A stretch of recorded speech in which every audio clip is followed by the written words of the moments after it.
Nasiruddin Patwari actually একটা Joker. হ্যাঁ, মানুষ মজা পায় খুব।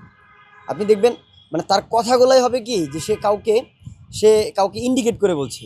মানে ব্যক্তিকে ইন্ডিকেট করে বলা, সে ব্যক্তিকে ইন্ডিকেট করে টোটাল দলকে সে ফোকাস করে।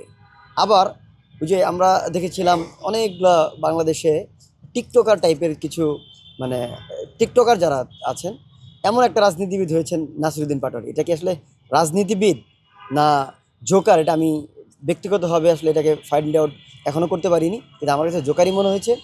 বাংলাদেশে যারা গঠনতান্ত্রিক রাজনীতি করে, আমি নাসিরুদ্দিন পাটোয়ারি এবং তার মতো আরও যারা আছেন সকলেকেই বলবো যে বাংলাদেশকে যদি আপনি বিনির্মাণ করতে চান, আগামীর স্বপ্নের বাংলাদেশ যদি প্রতিষ্ঠা করতে চান, তাহলে আপনাকে যৌক্তিকভাবে আপনি দাবি উত্থাপন করেন, আমাদেরকে সমালোচনা করেন।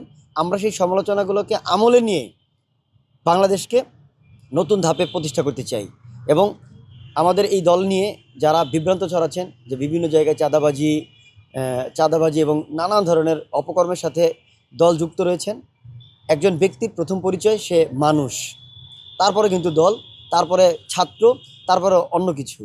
মানুষ হিসেবে যদি আমাদের মনুষ্যত্ববোধ না থাকে, তাহলে আমি যেই দলই ওন করি না কেন, এটি হবে আমার ব্যক্তিগত ব্যাপার। আমি ব্যক্তিগতভাবে চাঁদাবাজি করব, রাহাজানি করব, খুন করব, ধর্ষণ করব, মানবতা বিরোধী অপরাধ করব, এটি ব্যক্তি দায়ভার হবে।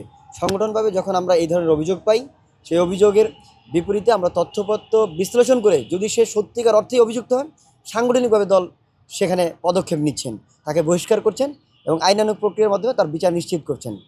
আমাদের দল সরকার গঠন করেছে, অতএব আমরা আইনের সর্বোচ্চ সুশাসন যাতে প্রতিষ্ঠা হয় সেই লক্ষ্যেই কাজ করছি। জবাবদিহিতার আলোকেই সামনের দিকে এই বাংলাদেশকে এগিয়ে নিয়ে যাব, সংগঠনকে এগিয়ে নিয়ে যাব।